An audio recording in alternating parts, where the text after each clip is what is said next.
basically, whenever you have journalists, so-called journalists, going to interview,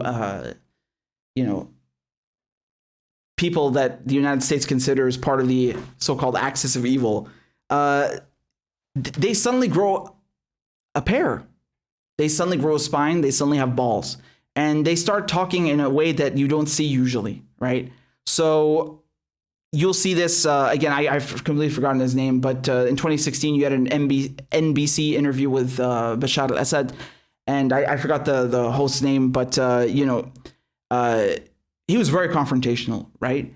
And you look at Megyn Kelly, for example, when she goes to Russia, to Moscow to interview Putin, right? Or you look at here with Jorge Ramos when he's with Maduro. Just look at how he starts the interview, okay? And I think there are some pros and some to this style of interviewing. I'll get to that in a second, but just look at the first thing that comes out of his mouth, okay?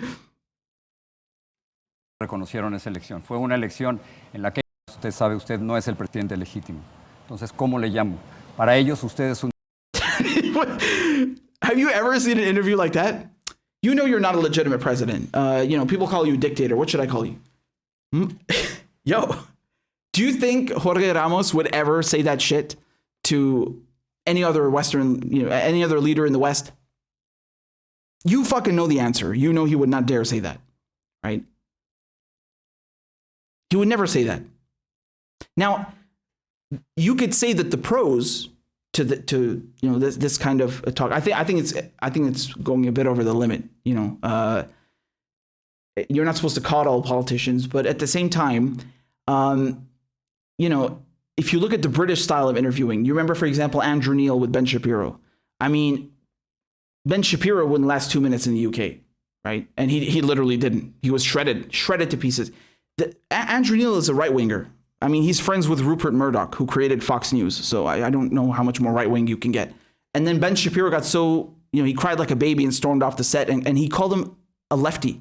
He called Andrew fucking Neil, who's one of the most notorious right-wing journalists in the UK, a lefty, because he did not understand that being asked adversarial questions from the opposing point of view is just a style of interviewing in the British in the British way of doing things. So I mean, you could argue that that's a good way to be tough during an interview. You pretend, or you speak as if you are on the opposite side of the argument.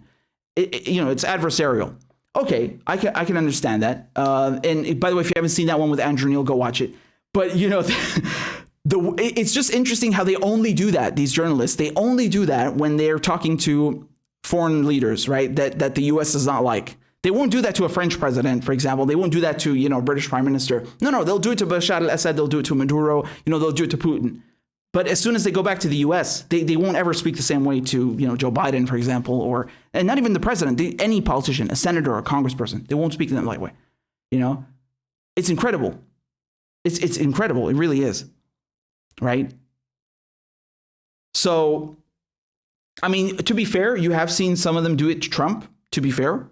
Right, which is like an exception, it's the exception that confirms the rule. But anyway, I think it was really, I think it was really hilarious here how Maduro just like shreds him. That was just that was kind of hilarious, honestly. Te contesto en el rol que tú asumes de militante de la oposición venezolana, de la extrema derecha. Para el público que tú sirves. Tiene que escuchar el otro punto de vista también. Yo lo escucho siempre, pero tú no estás como periodista aquí. Yo te asumo ante la oposición y estamos en un debate. Claro, tú eres extranjero. Yo soy un periodista. Tú eres extranjero. Sirve. He aceptado tu entrevista porque sabía que iba a ser así, para responder a mucha gente, venezolanos que viven en los Estados Unidos y que se niegan a escucharnos, para que vean la realidad. Nosotros somos de verdad legítimas. Yeah, I mean, again, there are good arguments to be made for that style of interview, but I wish they do it at home, because they don't. They just don't. It is kind of funny though. If you see Bashar al-Assad, the Syrian president, when he does an interview, like the guy is very smart. He'll run circles around the guy interviewing him, right? He'll sit down, he'll argue and explain and everything, and do it that way. But Maduro is just straight up like, Jorge, you are not a journalist, okay? Just like fucking, oh my God. Again, I'd respect it if they did it to everyone. I'd respect it that way because that's the way a British journalist would do it usually. Okay. Again, not that Andrew Neil is exactly my cup of tea. I think he sits on the board of not Fox, but I can't remember. He's Rupert Murdoch, who owns like half of the fucking news corporations on this planet. Extremely right wing. As I said, he created Fox. Yeah, he's put Andrew Neil on a bunch of his on his payrolls, and it's just so hilarious that Ben Shapiro thought he's a lefty. Oh my God, that's embarrassing. Anyway, so that was just a small thing I wanted to talk about, but